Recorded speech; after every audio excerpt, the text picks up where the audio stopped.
ॐ तव कथामृतं तप्तजीवनं कविभिरीडितं कल्मषापहं श्रवणमङ्गलं श्रीमदाततं भुवि गृह्णन्ति ते भूरिदा जना.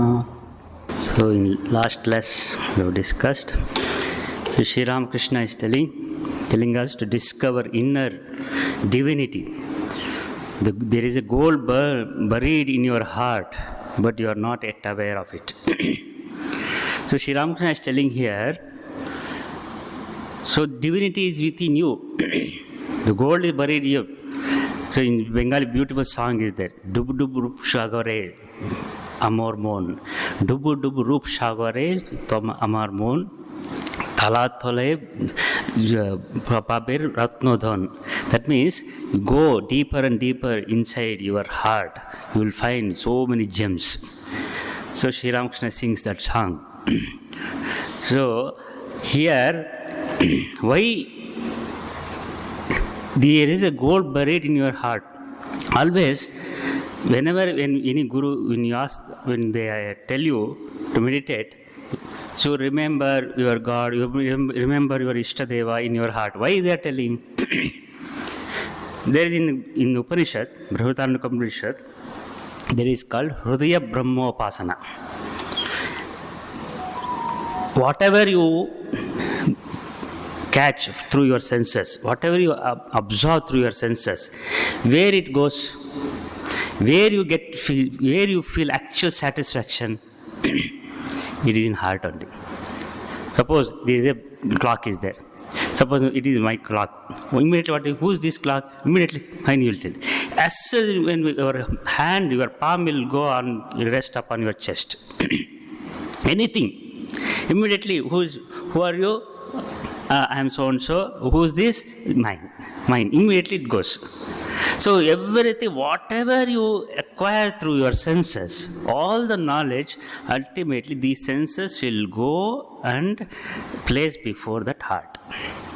That means all satisfaction, all the joy, everything experienced in your heart. That is why they meditate. That is the reason gurus, when after giving mantra, you meditate in your heart. What is this heart actually? It's not just a lump of flesh.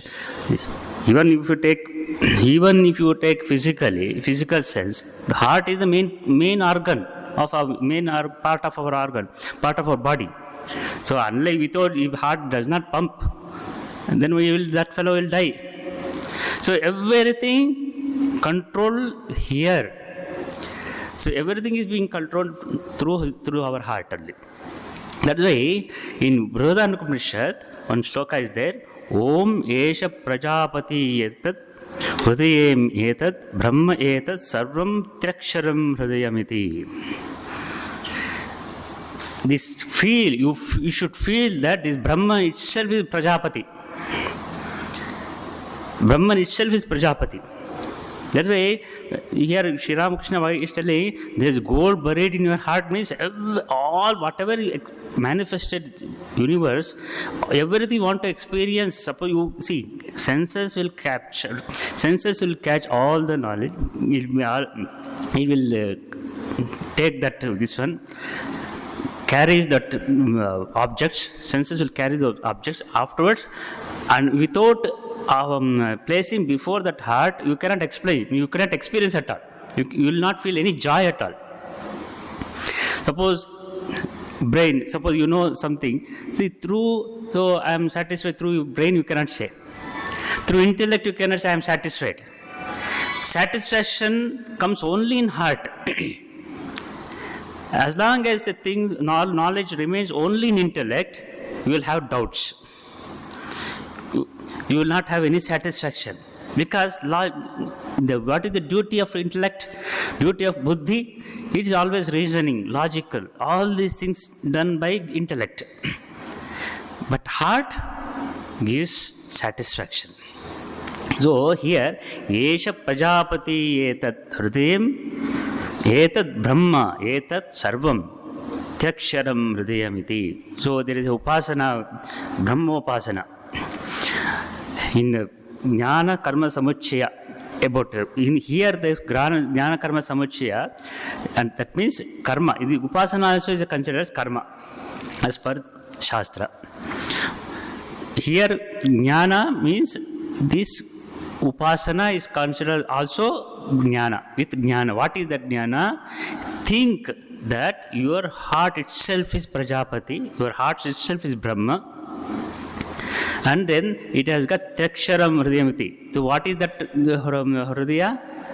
Which has got 3 letters. What is the speciality of these 3 letters? Why it is called Hridaya? There is a beautiful explanation. Hridaya. Hr means arati. That is captures. So all the things being captured through our senses will be placed. Where it will be placed? All those things will be placed in our heart. That Hridaya, that captures, it has to place at the feet of heart. So only when those things, those knowledge being placed before feet of the heart, then only we can, as I am satisfied. So, suppose you are taking food, through your throat, you will have taste, you will eat very good, tasty food, delicious food. As soon as you put on your tongue, the taste will be very tasty. So where actual experience takes place? In your heart only. So these senses, suppose a beautiful object, beautiful scenery you see, beautiful scenery, some Himalaya, something, so beautiful. There you don't logic, no logic will use, no reasoning will be used. See, suppose when you hear the chirping of birds, oh, it's a beautiful sound, so wonderful, I'm enjoying. Where from you are enjoying? Are you large? Why it is chirping? What is that language? Nobody will question. So when you go to any beautiful place, any nature, when you are enjoying the nature, what will be your experience? There no question of reasoning, no logic will work. Just he'll become spellbound. He just will be experiencing. No words will come. Suppose you go to Himalaya, like Kailash Vanaswara, you go, and people seeing that Himalaya, people just shed tears. Why you are weeping? That joy you can experience. Where from that joy comes? So, Hridaya, these senses, as soon as the eyes see that beautiful mountain, immediately catches and places before heart. Then complete satisfaction. So that satisfaction, who gives? What is that? Why it is happening only in heart?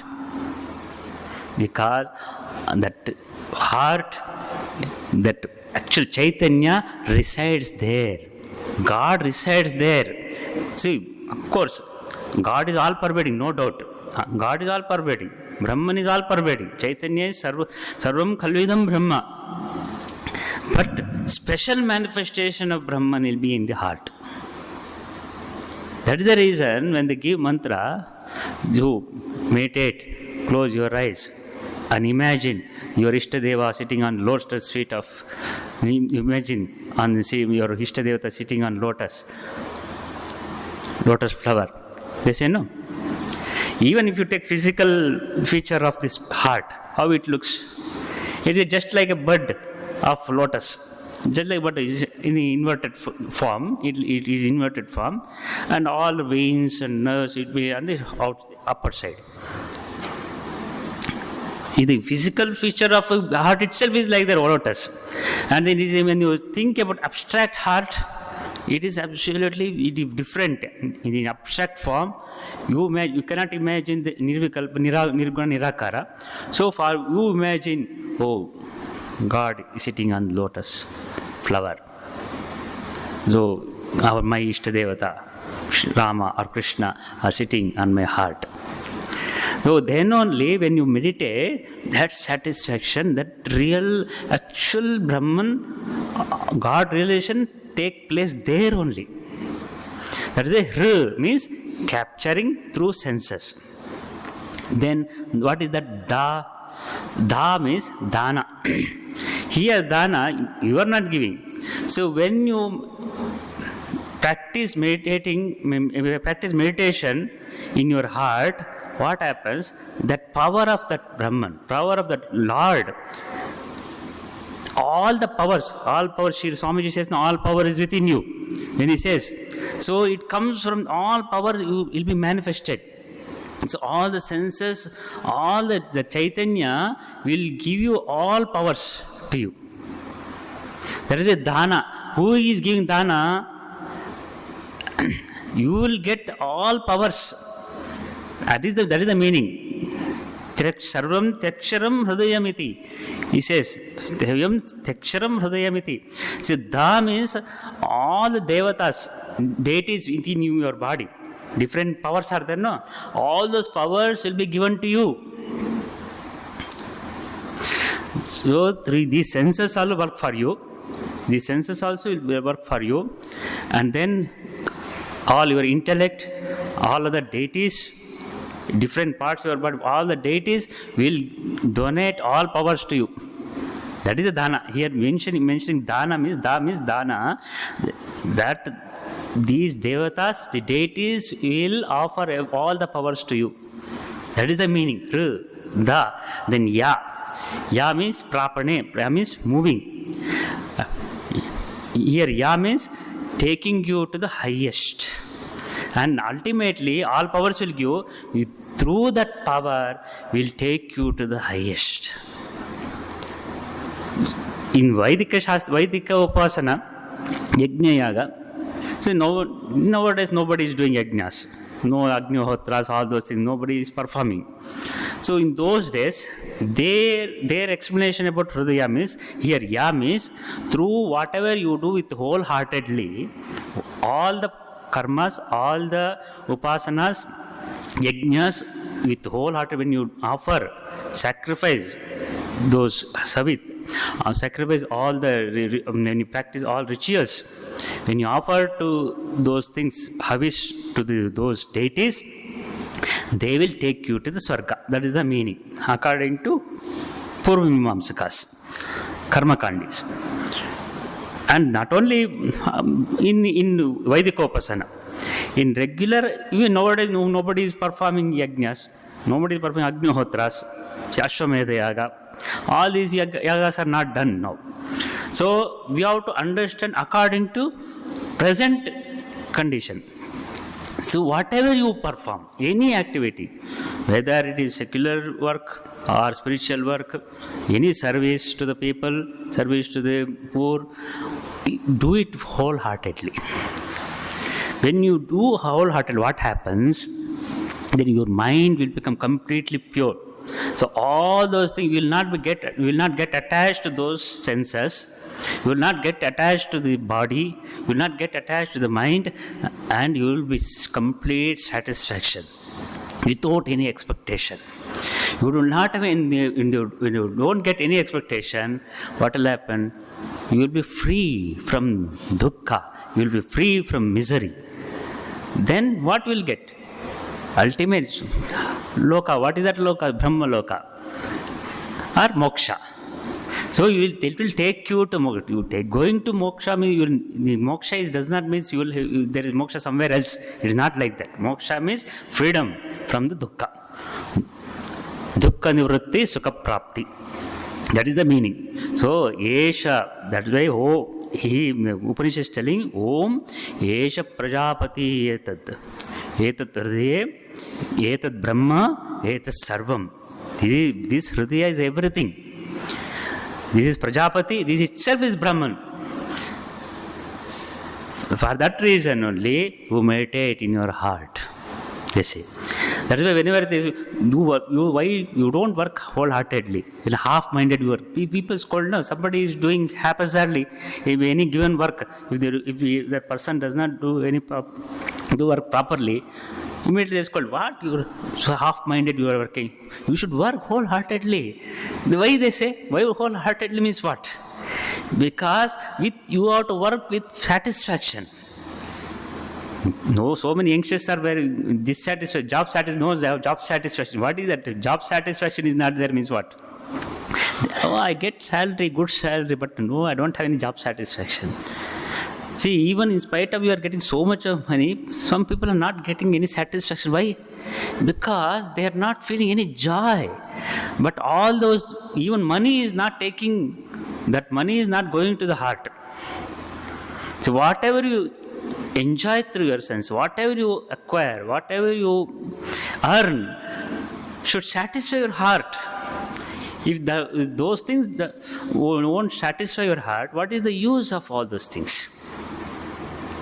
People will go on acquiring wealth, but they are not enjoying. No satisfaction. Because people are not understanding these three words. That is what Upanishad is telling. Those who understand these three letters. What are those three letters? Hridaya. If you can understand, if you realize these three words, Hridaya, then you will be joyful. You will have bliss. Eternal. If you, those who go on meditating thoroughly, giving up everything, then absolute joy. See, everybody is earning money, making wealth. What for? To enjoy, to be happy. Nobody is there in this world to want to be unhappy. Anybody is there in this world to be unhappy? Nobody. Suppose if somebody says, I want to be unhappy, that means he feels he wants to be happy through unhappy. That is the thing. So, happiness is your real nature. Why people seeking happiness? Because your real nature is happiness. Satyam Shivam Sundaram. Asti Bhati Priya. These words are used. Same Sat Chit Ananda. Sat Chit Ananda. Brahman is Sat Chit. What is the nature of Brahman?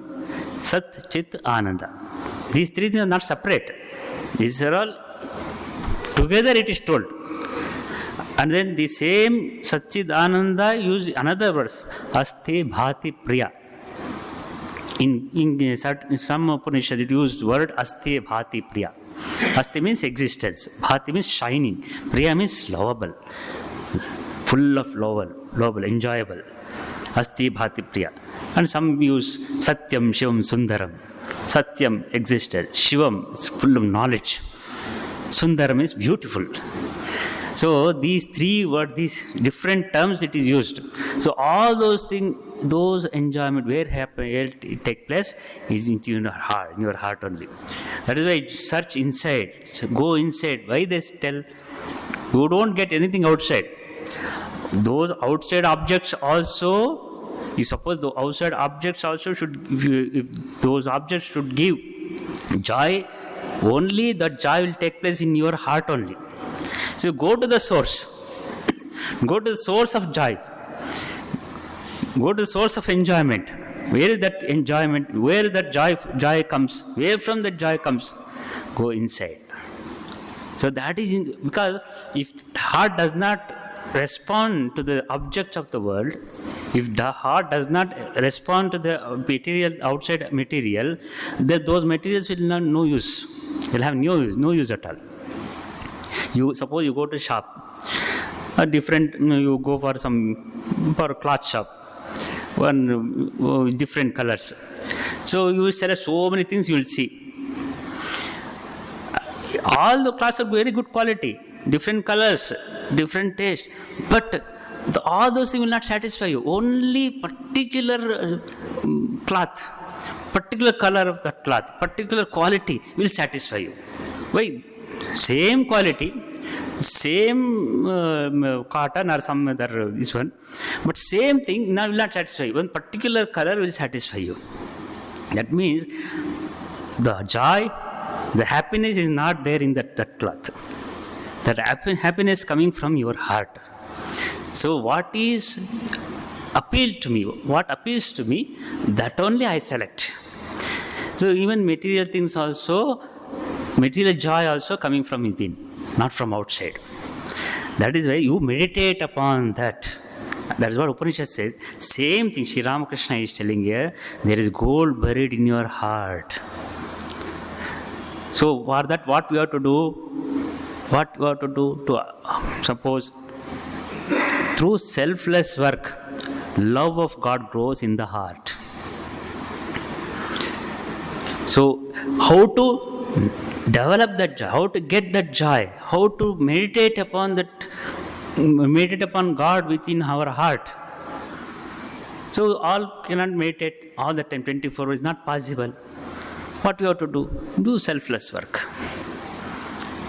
Selfless work, love of God grows in the heart. Then, through His grace, one realizes Him in course of time. God can be seen. One can talk to Him as I am talking to you. So, through selfless work. So, through selfless work, love of God grows. Sri Ramakrishna is telling. Then here one question comes. There are so many people out there, those who do not believe in God. They also do work, no? They are doing service. There are many people are there. They don't believe in God. They like to serve. How to answer this? Through selfless love of God. How love of God will develop in among those who do not believe in God? Those are atheists. They have got, yes, though they are atheists, they are doing good to people. Some service they are doing. How they will develop? See, only selfless work can be done only when a person has got two attitudes. Either he should have love of God, either he should completely renounce all the ego.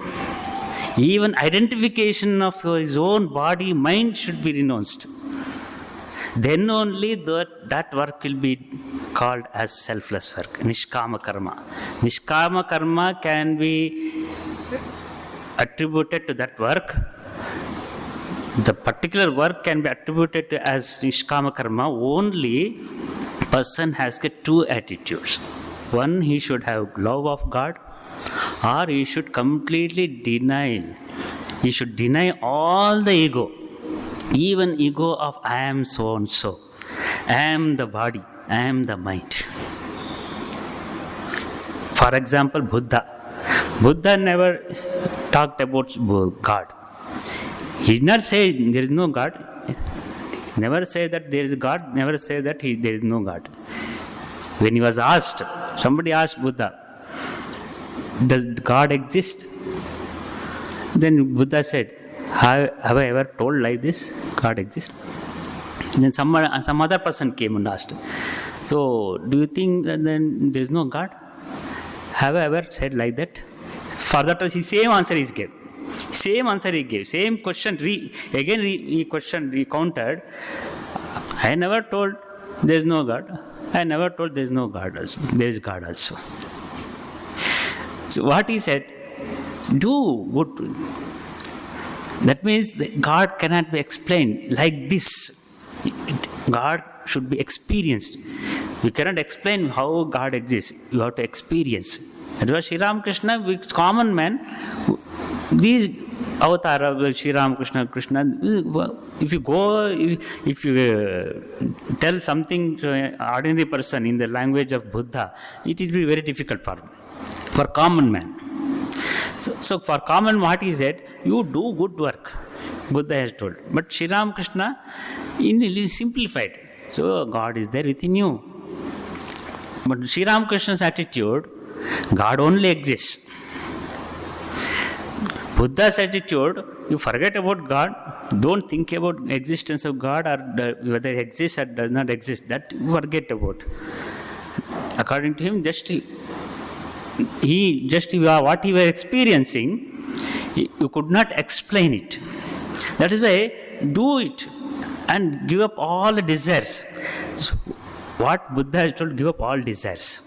Ultimately, you have to give up your identification with this body, mind also. Then what remains? You are that. You are the person. Who are you? Real self. So that self cannot be explained. What is that? So Buddha wanted to make people to practice it.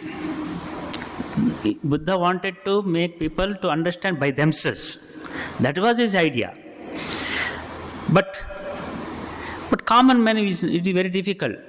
One of the reasons for why downfall of Buddhism took place because of one reason, because too much of intellectualism. After Buddha, they left all his teachings. They gave up all the practices prescribed by Buddha, and then more and more they're giving importance for intellectualism. That's why there are so many philosophies, Madhyamika, Sautrantika, this one, Vijnanavada, all those things, fighting among themselves, Hinayana, Mahayana, too much of intellectualism. Whether God exists and Shunya, they go on discussing about more of philosophical thing rather than practice. That was one of the reasons of fall of Buddhism in India. Later on, Shankara came. That is why Shankara was ridiculed by Purvamimamsikas, all other philosophers, all other philosophical thought, all other schools of thought, Vedic schools, these Purvamimamsikas, Vaisheshikas, Sankhya. This Shankara is a Prachanna Bodha, crypto-Buddhist. Actually, Shankara was not Buddhist, but if you read the philosophy of Shankara and we read the Advaita Vedanta, and very similar to Buddhism, especially Buddhism of Mahayana. But these Buddhists, they denied this Vedanta, these Vedas. They deny Vedas. But Shankara, no, Veda talks about Jnana only, talks about Brahman exists. So if you don't exist, how can you deny? The main cause of downfall is the Shunyavad. Everything is Shunya. See, you cannot create something out of nothing. No, nothing can be created without something. Nothing can be. You cannot create something out of nothing. So these people were everything Shunya. So Shankar, what he said? No, Brahman exists. These people, later Buddhist followers of Buddha, they could not understand his teachings properly. So Shankara and other great philosophers, later philosophers, what is there in Shastra, what is there in Upanishad? Same thing they produce before people. This is how you have to understand. Same Sri Ramakrishna says in gospel itself. Somebody asked, somebody came and told, no, Buddha never accepted Atma, never accepted God. He never talks about God. Then Sri Ramakrishna, what is this? What you could not, because he cannot explain what God is. You cannot explain what is Brahman. That is why he did not tell anything. So one of the devotees came to Sri Ramakrishna, and Buddha is telling, he did not spoke about God. He did not spoke about existence of God. Then Sri Ramakrishna is simple. He is right. Buddha is right. Because he cannot explain. You cannot express through your speech. You cannot even avang manasa gochara. The Brahman avang manasa gochara. Yato vacho nivartante aprapya manasasaha. Speech cannot reach. Mind cannot reach. It is beyond speech and thinking. Beyond speech and thought. So that is the reality that you could not explain. That is why he kept quiet. He was silent about God. So beautifully Sri Ramakrishna explained, you see. So how we can, what he experienced, what Sri Ramakrishna experienced, we also can experience. How to? Through selfless work. Love of God. So here, selfless work means what? You are denying yourself? No. You are the self. Only self. One without second. You give up the selfless one. Self means here selfishness. Identifying with this body and mind. That should be given. That is actually selfless work. That way Swamiji in Karma Yoga, in the last lecture in Karma Yoga says, one who practices through meditation and one who does selfless work, both will reach the same goal, he said. How selfless work? Shastra says, through selfless, Chitta Shuddhi happens. Your mind will be purified. Once the mind is purified, your knowledge will come. Through knowledge, you will get realization. Here, Swamiji is telling, through nishkama karma, absolute nishkama karma, complete denial of your own existence of body and mind. Do service, that's just like instinct, not like intention. You are doing good to society, it should be like instinct, not intentional. And when intention is there, that means your duality is there. So Swamiji is very intelligent. When he play any theory places before this one, we cannot defeat Swamiji. If you understand clearly, doing Nishkama Karma, what sense Swamiji said about Nishkama Karma? Complete denial of your own existence. Existence, I'm the so-and-so. I'm so-and-so. Complete denial. For that, who is the best example? Buddha. Swamiji says, Buddha was example. And another person, example for that, Nishkama Karma, that Holy Mother. Completely no, absolute no ego. And Sri Ramakrishna himself, of course, Sri Ramakrishna himself was like that. And Holy Mother, you can see, practically she practiced in her life. She saw everyone, no, he is bad. She could not see any evil in people, any evil in any person. Doing good, whether good or bad, this is my nature to do good. That's all. I am a mother. That's all. The only thing is, I am mother. Also, I have to take care of my children. That's all. There is absolutely no selfishness. That motherlyhood, not bodily motherhood, completely denial of body, mind, everything she removed. They are mother. They are my children. That's all. No question of age. There are so many people came to Holy Mother, elder than Holy Mother herself, but to them also she was mother. How? This is called Nishkama Karma. That is why, through selfless work, love of God grows in the heart. See, when the absolute love, absolute selflessness, the love of God, and love, God himself is love. There is no... Love of God means, actually, God is love. You see the Holy Mother? She manifested herself as divine. She manifested herself as divine mother. That through how? Through love only. The love itself is mother. There is no, you cannot separate love, and mother is separate and love is separate. You cannot separate it. If you put love and give one form, that will be mother. That is mother. And take all the whole world, whatever, all types of love in this world, and give one form, that is God. That is God. However, when Chattambi Swami was there, I told long back and so, and Chattambi Swami, he was the guru of Narayana Guru. So when Chattambi Swami was there, somebody took Sri Ramakrishna's photograph. This photograph. Chattambi Swami never met Sri Ramakrishna. By that time, Sri Ramakrishna already left his body. And Sri Ramakrishna's photograph was shown. He was in Kerala somewhere. Seeing Swamiji, please see this photo. Sri Ramakrishna's photo meditating in Nirvikalpa Samadhi. How it looks.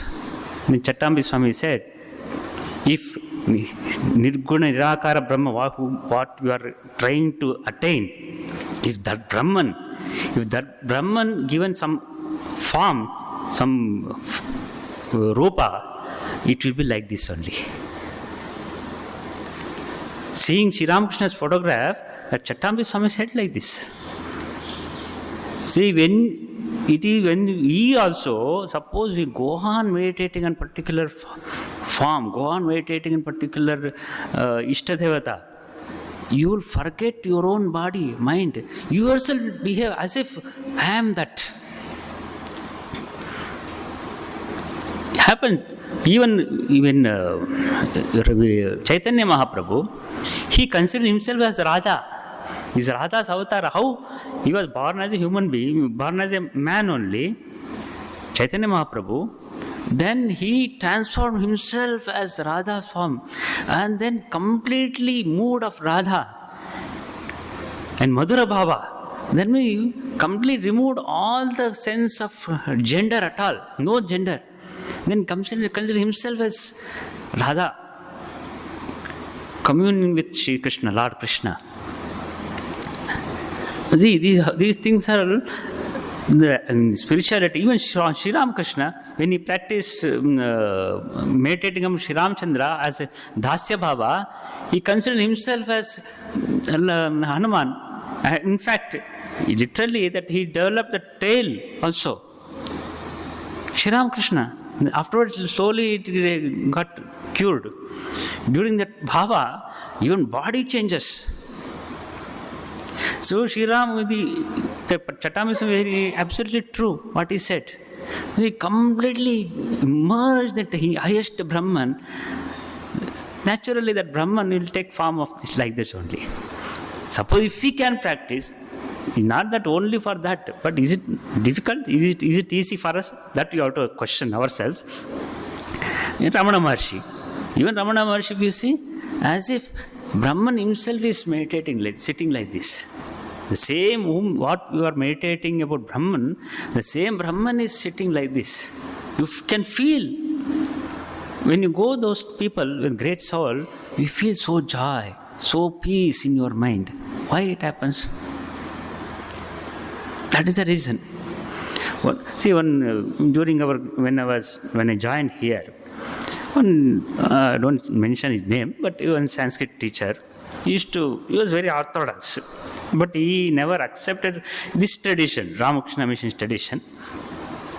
And then because he is coming from orthodox, this one, they like only their Shankara, Kanji, Sampradaya.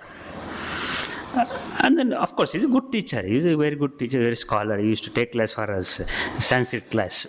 Laghu Siddhanta Kaumudi and all, he used to take class Sanskrit. And the Laghu Siddhanta Kaumudi is Sanskrit grammar. Then you sometimes, and then you will not accept, okay, Swami Vivekananda, great, all those things. We sadhus not up to the level of Kanchi. Okay, what their belief, we don't have any criticism. Their faith is different. We should not criticize. We don't expect them to. They should give respect, same respect to us. That is not Sri Ramakrishna's view. It is not our sampradaya. All right, but because we have to give respect, because he's teaching. He's also Guru. He's teaching Sanskrita for us. And then, by that time, Swami Ranganathanji was 13% of our order. He came, he was vice president. He came after taking class, and then I told, sir, our vice president Swamiji has come.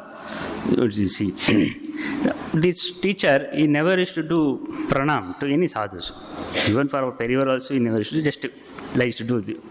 When my Periyar was there, that time our Periyar was not vice president, he just was a Adhyaksha.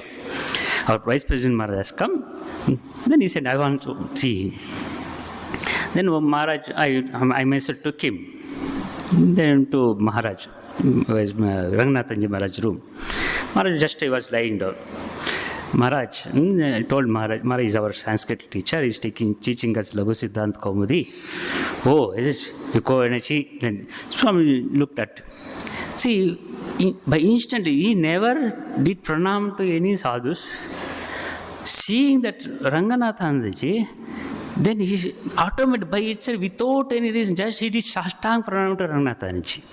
He never knew about Ranganathanji. The first time he is seeing that Ranganathanji Maharaj, seeing that Maharaj, without any effort, without any thinking, just he did Sastang Pranam to the Swamiji. What made him to do pranam? Because that personal, you see, not necessary about his background, not necessary anything. Person who has practiced spirituality in his life, person who has transformed himself to the height of spirituality, you did not expect any respect from outside. When flower blooms, automatically bees will come. Just like that I experienced. Then after coming out, next time I want to meet Swamiji, he said. Then that person, that teacher always used to criticize us, totally next day he is completely transformed. And he loves all the Swamis. What made him? Seeing one Swamiji, Ranganathanji, his life changed. That way, if you are spiritually high, if you are spiritually grown, you need not advertise anything. Not necessary. People will themselves, you need not force everyone to follow your path. You need not force anybody to give your ideas. If you live like that, if you live your life, people by seeing you itself, they will change. They have shown, my own eyes I have seen. And what about Sri Ramakrishna? These great people, Ramana Maharshi, Shankara, Chaitanya, all these people, how they not by giving lectures, giving oratory, they did not do this. Even Swamiji in America, after Parliament of Religions, he gave many places lectures. Later on, only classes on room classes only, regular classes only. More than what Swamiji transformed those people, Americans, not by that, by his own life. Seeing Swamiji, many people transformed, completely changed. So through life, whatever we speak, we ought to at least for 10% of that, if you practice, people will be able to follow. Here you see, the silent wonder, all sadly, when Sri Ramakrishna is telling these words, through selfless work, love of God grows in the heart, then through His grace, one realizes Him in course of time. God can be seen, one can talk to Him as I am thinking to you. In silent wonder, all sat listening to the Master's words. It seemed to them that Goddess of Wisdom herself, seated on Sri Ramakrishna's tongue, was addressing these words not merely to Vidyasagar, but all humanity for its good. Here, Sri Ramakrishna, when he was telling all these things, all people sitting in Vidyasagar's house, spellbound, as if Mother Goddess Saraswati is herself sitting on his tongue. So it was nearly 9 o'clock in the evening, Master about to leave. So up to 9 o'clock, they were go on talking. So how they went in those days, because 7 o'clock in those days there was no light like this, busy was not there. So up to 9 o'clock, how they were staying, it is very strange. Master, to Vidyasagar with smile, the words I have spoken are really superfluous. See, here so humble. You see, Sri Ramakrishna, here two personalities. One is Sri Ramakrishna. Here Vidyasagar. Vidyasagar is a highly great scholar. At the same time, he is a very humble man. Vidyasagar is a very humble man, even though he was highly scholar and Pandit, and then he was a great Sanskrit scholar also, but humbleness. So he understood the Shastras. By studying Shastra, he understood. But here Sri Ramakrishna, he nectar of Shastras, he drank. Here, these are the only difference. So here Sri Ramakrishna, he drank the Amrita of Shastra. That's why he is so humble. Here, Vidyasagar, by studying Shastra, he understood one must be humble. So here, two great personalities, you can see. Here, Sri Ramakrishna is telling him, Vidyasagar to its mind, whatever I am speaking, these ways I have spoken are very superfluous. It is only superficial.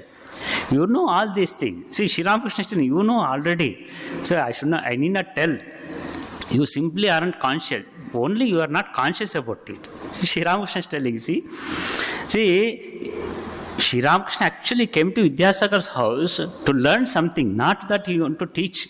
He, all his experience of spiritual experiences, he wanted to get confirmed whether what others, great people, able to whether I am doing right or wrong. See, Sri Ramakrishna is so humble. He is completely surrendered his ego.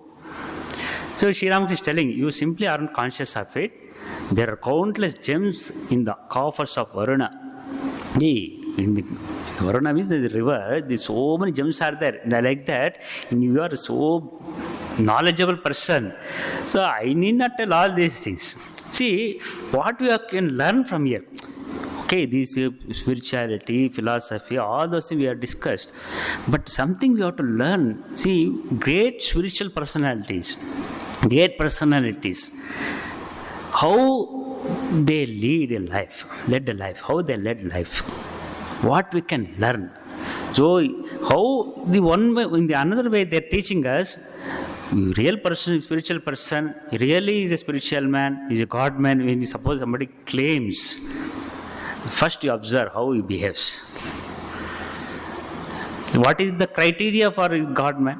What is the criteria of his spiritual man? How he lives, how he talks, how humble he is. These are the criteria. Other because whatever he explains, how we don't know. Suppose somebody says, I have seen God. What is the proof? I have not seen. If you see God, what is the use of it? If you see God, no, I don't have any benefit.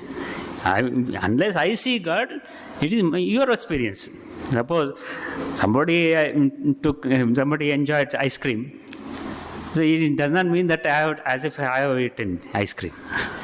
If you eat ice cream, you will enjoy it. So what is the taste of ice cream? It will be very tasty. Then suppose he has taken ice cream. That means as good as I am eating. Is it possible? Not possible. And similarly, experience of God realization, it is your experience. But whether you have experienced God, how will now come to know? How you behave, how you interact with people, how you love. That's why Swami Ranganathan used to tell, have you grown spiritually? If you say you have grown spiritually, have you love for your brother? Have you love for your neighbor? Have you developed love for your neighbor? Have you developed love for your brother? Have you concerned about poor man? Concerned about somebody's problem? Then all your spirituality is true. Otherwise, no. Suppose if simply I have seen God, I will claim like this, that will not give any satisfaction. So how your behavior. Here Sri Ramakrishna is showing, see here. That is why Sri Ramakrishna, why we call him Avatara. This is the reason. But himself isn't. Okay. Next, Vidyasagar with a smile. You may say as you like. He is also very humble. Sri Ramakrishna is praising Vidyasagar. You may say as you like, he said. Master smiling. Oh yes, there are many wealthy people who don't know the names of all their servants and are even unaware of many of the precious things in their houses. So wealthy people are there, so wealthy people, they don't know how many servants are there, they themselves don't know. Like that, you know many things, but you say you don't know, as if you don't know anything like this. So each is praising themselves. Everybody was delighted with the master's conversation. Again addressing Vidyasagar, he said with a smile, please visit, Sri Ramakrishna is telling to Vidyasagar, please visit the temple garden sometime. I mean the garden of Rasmani. It is a charming place. So he is requesting Vidyasagar to please visit Dakshineshwar. Oh, of course, I shall go. You have so kindly come here to see me, and shall I not return your visit? Then Sri Ramakrishna is telling, visit me? Oh, never think of such a thing. See, Sri Ramakrishna here is telling Vidyasagar, visiting me? No, don't say like this. Oh, why, sir? Why do you say that? May I ask you to explain? Master, you see, we are like small fishing boats. We are small fishing boats. We can play in small canals and shallow waters, and also in big rivers. But you are a ship. How you are Vidyasagar? No, you are big ship. You are coming to the small canals. How it is possible? Don't say like that. You come to Mother. He is telling. See, so humble Sri Ramakrishna. He is telling Vidyasagar. But finally, what he says? But you are a big ship. You may run around the way. So Vidyasagar remained silent. Sri Ramakrishna said with laugh, but even ship can go there at this season, because that time monsoon was there. When monsoon comes, so even you can see in Belur in monsoon season, what happened? Belur Ganga is there, river Ganga. It comes up to the level of the temple platform. Whole area will become filled with water. In big ship can go like that water. So Sri Ramakrishna mentioning that here. So here is whole big ship, but in monsoon season, okay, even big ship also can come. See, here one thing, here Sri Ramakrishna conversing with Vidyasagar with high philosophy and God, everything, at the same time full of making jokes. See, spirituality means full of joyful. That is what Sri Ramakrishna, how making the same philosophy, same idea of spirituality, presenting before people more joyful. So, like spirituality does not mean some long face. Though some people have got spirituality means very serious. Make things, they not even smile also. That is not spirituality. Spirituality means full of joy. Sri Ramakrishna, we see the life of Sri Ramakrishna. We used to make fun with the boys. These Naren, all direct disciples, they are all young boys, all teenagers. With them, Sri Ramakrishna used to play, and some mimicry also used to do. That means, if you are, see, spirituality, if you are not joyful, you are not at all worth to practice spirituality. Person who is not happy, he cannot practice spirituality. He cannot meditate. Because you are meditating upon the God who is full of joy, but how can you meditate the joyful God with so morose, with okay, there is some sadhana with crying for Divine Mother, oh give darshana, that is different. But even that crying also, there is joy is there. Crying for God realization, crying for seeing God also, there is joy.